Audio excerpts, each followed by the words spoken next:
Actually, we don't need this right now. So, is this working? Yeah. Pleasures may be divided into 6 classes. To wit, food, drink, clothes, sex, scent, and sound. Well, sound. Well, by sound they mean music too. Of these, the noblest and most consequential is food. Thus wrote a certain Muhammad ibn al-Hasan al-Katib al-Baghdadi in his introduction to his cookery book. One can perhaps elaborate on this and explain how each of these pleasures, food, drink, clothes, sex, scent, and sound, is related to food in one way or another. But this is something that I won't do here, and I will leave this to your imagination. But with pleasure, I would like to welcome you all to Beirut and to AUB, this rock of scholarship and an institution that I call my home. I am Bilal Orfali from the Department of Arabic and Near Eastern Languages here at AUB. I am a co-organizer of this conference and a member of the steering committee of the Arab-German Young Academy, AGYA. So let me start with a few words on AGYA, as this is our first major event in Beirut. The AGYA has been established in 2013 as the first bilateral young academy worldwide. It aims to establish a community of outstanding researchers who are at an early stage in their academic career. The potential members of AGYA are distinguished young researchers from Germany and the Arab countries. The goal is the effective strengthening of the international cooperation between excellent Arab and German early career researchers. In the light of the present global challenges, this mission is more relevant than ever. AGYA supports innovative collaborative projects and initiatives from different areas of scientific research, science policy, and education. The concept of the AGYA is to maintain the practical application of interdisciplinarity. In relation to the format and content of its academic activities, AGYA is independent. AGYA offers its members a unique opportunity to develop and implement their ideas, visions, and projects in the framework of the Arab-German research cooperation. Moreover, it fosters the intercultural experience of its members and promotes them as ambassadors of science and culture. So this conference is a project of the Common Heritage and Common Challenges Working Group within AGYA. So in AGYA we have different working groups. I think we have 5 now, and this is the Common Heritage and Common Challenges Working Group. We had a big conference in Malta in September last year under the title Fluid Nature, Fluid Cultures, Malta and the Mediterranean. Another workshop and conference under the title Hot Encounters, Glass Blowing and Glass Art in the Middle East and Europe in Berlin. And this is our 3rd major event in the working group, and the first in Beirut. So before I leave the floor to my 2 co-organizers, please allow me to thank a few people here. I thank the AUB president for his continuous support to a young faculty like myself and for his enthusiasm and support of this conference.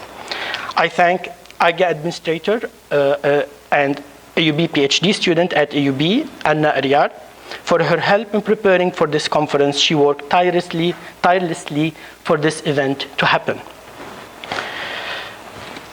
I wholeheartedly thank the AGYA office in Berlin, especially Maria and Victoria, and Maria is with us here. Maria followed up endless details, always adding her artistic and loving touch. So this morning I checked how many emails do I have from Maria in the last 2 months, and they amounted to more than 500. I thank the speakers, of course, at the conference for traveling to Beirut to participate in this event. And I thank the OIB for hosting the keynote speech this evening. I'm grateful to my co-organizers, Julie and Kirill. This conference was just an idea around a year ago. It was actually kind of a dream. Today, it is a reality.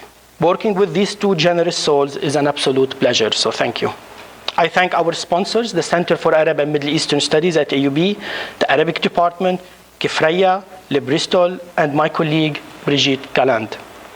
We hope to make this an annual cultural event. Most of the funds for the conference came from the German Federal Ministry of Education and Research, and we thank them for their support. Thank you.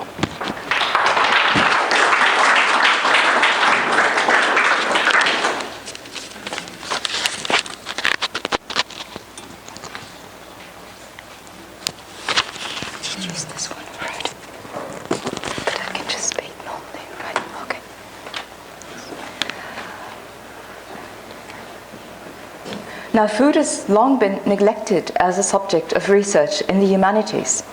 While it's been studied for longer in sociology and anthropology, historians are discovering its value only quite recently, since some decades.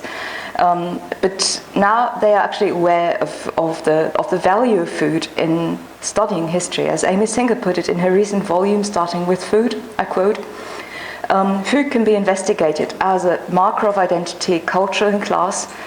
It can serve to note relations of power, routine, leisure, and festivity, and document historical change with respect to any or all of these realms. The study of food contributes, therefore, to every aspect of historical research." Now, across disciplines, in fact, food has increasingly received attention in recent years. The central value of the body and hence of food in processes of subjectivation, but also food scandals, global environmental problems, scarcity as a consequence of war, and the change of food waste through migration have helped propel food, once considered a topic too trivial for research in the humanities, to the center of attention in various disciplines as well as in the general public. And there have also been some major events, for instance, last year's Expo with its core theme, Feeding the Planet, Energy for Life, or the International Forum on Food Fabrication in Beirut in early 2015, which would have offered a forum for exchange between new insights in research and public concerns. Now, while these events were largely concerned with debates around food in present-day society, our conference will shed light both on the past and present of food in Europe, the Mediterranean, and the Arab world, showing that many of the concerns about food voiced today, such as purity, impact on health, importance in processes of subjectivation, relationship with gender, race, and other imagined communities, as well as questions of food, drink, and morality, can look back on a long history.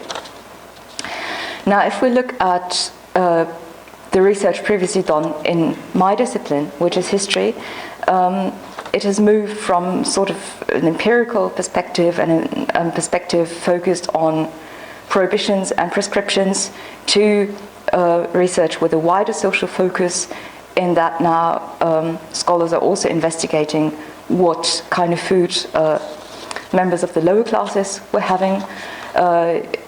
Scholars also now look at food exchanges, and they look at the cultural meanings of food, the symbolic meanings of food, and they look at how food created new social spaces, such as in the coffee house. Now, this conference ties in with some of these recent tendencies by addressing questions such as how did food and somatic aspects interact in processes of self-fashioning, how were certain foods and alimentary practices related to gender, which role did and does food play in charity and humanitarianism, to which extent are food waste and prohibitions in Islamic countries transformed by globalization and modern biotechnology, and to which extent does the perspective of entangled history urge us to reconsider received genealogies of certain food waste. I think also with respect to methodology, this conference offers some opportunities, because it might offer an opportunity to reassess the methodological apparatus of the relatively new interdisciplinary field of food studies, which is a field in which the social sciences are prominent and anthropology are prominent, but history not that much. So we might ask, can these approaches used by food studies actually be applied to other cultural contexts? Because very often it is patent that they have been developed for wealthy societies and for present-day societies. So can they be applied to the study of the past? Can they be applied to the study of dearth as well as wealth? And can they be applied to sort of non-Western areas? Or are we in fact arguing in an essentialist manner if we problematize these approaches? This might also be an important question. And also conversely, can food studies gain new approaches from studying the region we now call the Middle East? Or should we rather look at entanglements between the Middle East and the rest of the world?